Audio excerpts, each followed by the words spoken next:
So let's start our discussion with the term social license to operate, or SLO. And this is a very important term when you are dealing with community, because for any new or ongoing project, you need to have a sort of social acceptance or social permission to go about that project.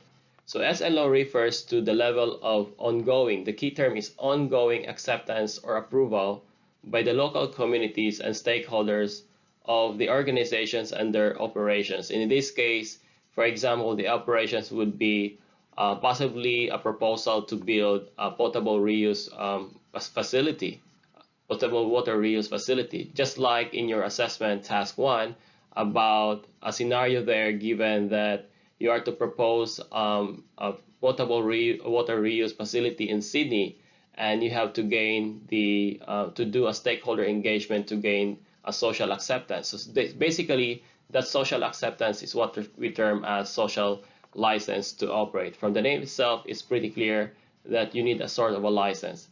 But this license is not exactly it's just a concept. It's not a written form, or it's not a document, a formal document. It's more like a sort of an agreement, a real agreement between the community and the industry involved, or for the project that is being proposed.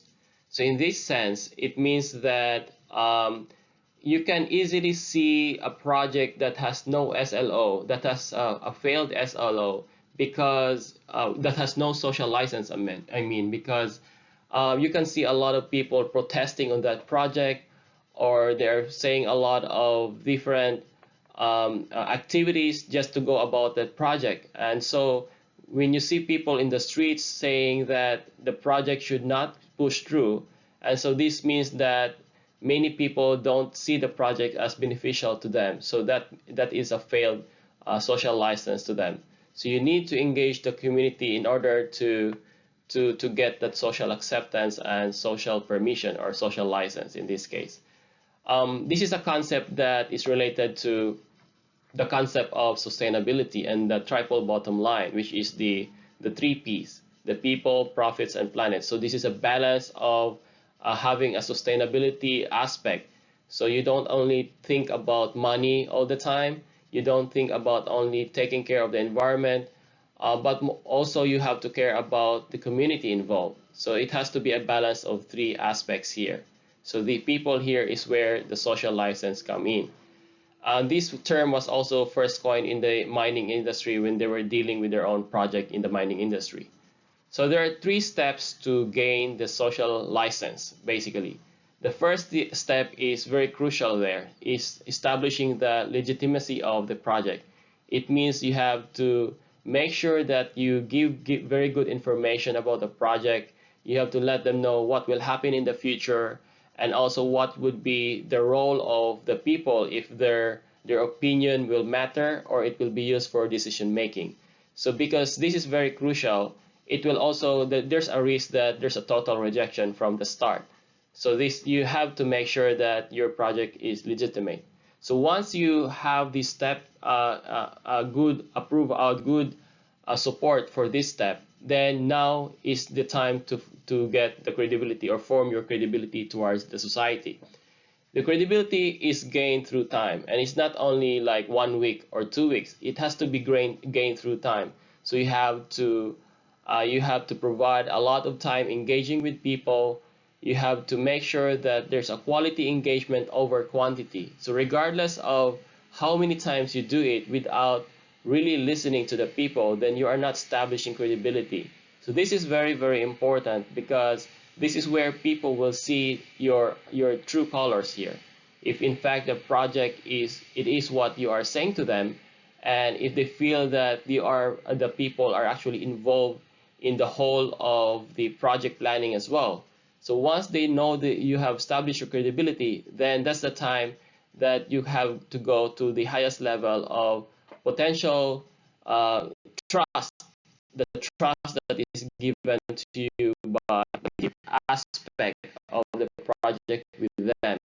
And so having that trust, which is basically the highest form of acceptance from the people's side, this means that you can possibly push through with the project now together with the help of your stakeholders.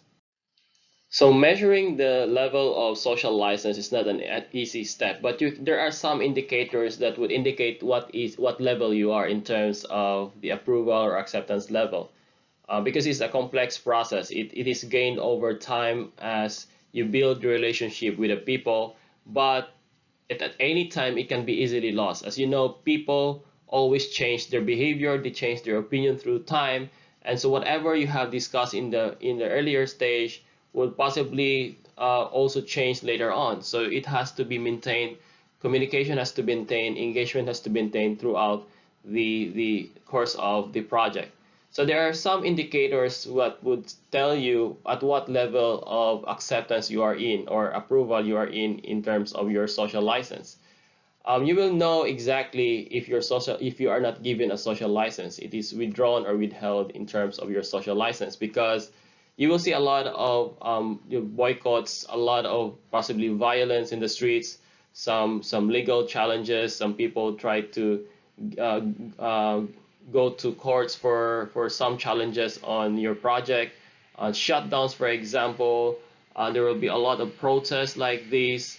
Especially an example of that is the coal seam gas issue that is ongoing in Australia as well, about their opinion of the people about this project as well.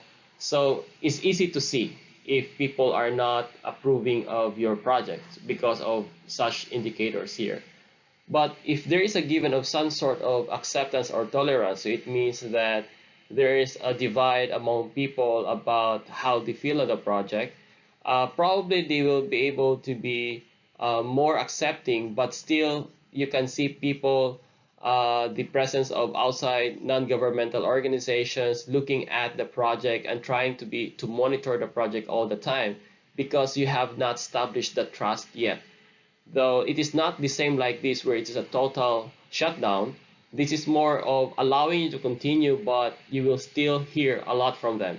There is an issues and threats ongoing, but at least it's not yet on the level of this first level here. The next step or the next indicator about having an approval or support from the people or community is the community sees you as a good neighbor, or you have established some form of collaboration or collaborative achievements with them. So there will be less threats, less issues, but more of a positive direction with the people. And the highest indicator that you have already established with the social license is psychological identification. This means that you are forming some sort of a shared responsibility now, a co-ownership of the project. So it means that they feel a sense of ownership about the project at this point. And so this is the highest level, and this level is more or less a very positive one. But again, you have to maintain this level throughout, because sometimes people could change their minds if something happens. So these are the different indicators of social license. There are many factors towards the establishing of trust and acceptance of the community. So we have listed here 4 of these factors. So impacts on social infrastructure. Well, what will happen to their current infrastructure in their community, or even to the current norms and activities they have? What will be the impact of that project? So let's think for a potable water reuse project. So what will happen to that? Will they build the facility in their community? Will there be a smell going towards the community? Will there be some playgrounds affected because of the issue of perception of risk about that project, for example? So these kind of impacts must be explained properly to the community and what will happen to them. The contact quantity is another aspect of another factor for gaining trust. Contact quantity refers to the number of times you have or how often you meet and engage with people. So for example, you are planning to do a project in 2 years time or in 1 year time. How many times do you see or have you contacted the community, for example, or the stakeholders? So if you only see them like three times throughout, then that would be a very low number to establish trust and acceptance from them. So you have to plan out properly as much as possible, but at the same time, you have to consider the contact quality. How much or degree or extent of engagement do you do with them? For example, do you do engagement like telephone, just telephone surveys or just talking on telephone? Or do you meet them in person, like in workshops, doing some workshops? You go for a site visit, for example, or you build a model to show them and try to really hear them, hear their opinion, hear their concerns, and go back to them and tell them and address the concerns they have and how you go about them. So tell them honestly, be transparent of what you plan to do about their concerns and what their role will be. So quality is in fact more important than quantity in this case. And the other factor is procedural fairness.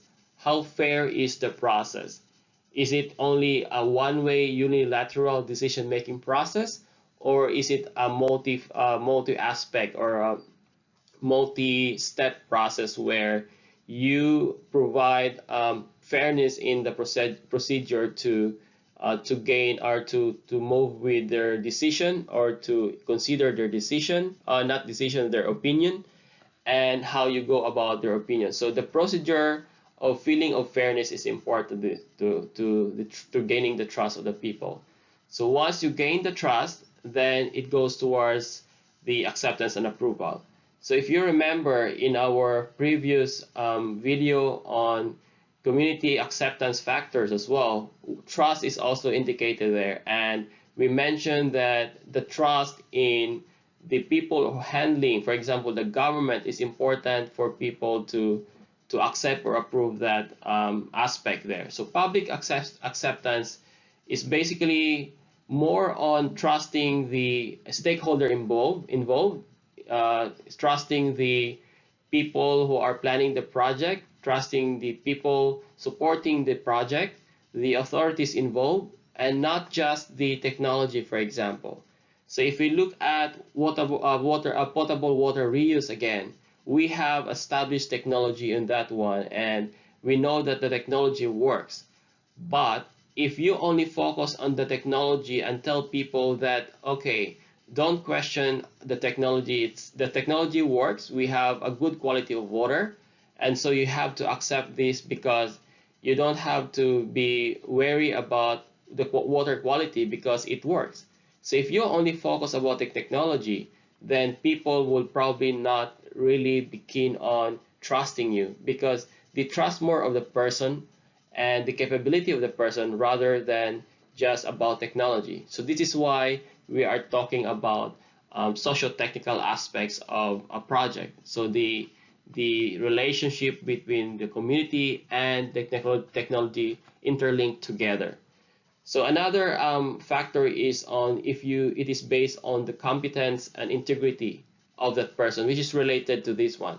So if they see that the people proposing the project have a history of competence and integrity, if they feel that they believe that person, not only the technology, but believe the person, then it is most likely they will be more keen on trusting the whole process, the whole project.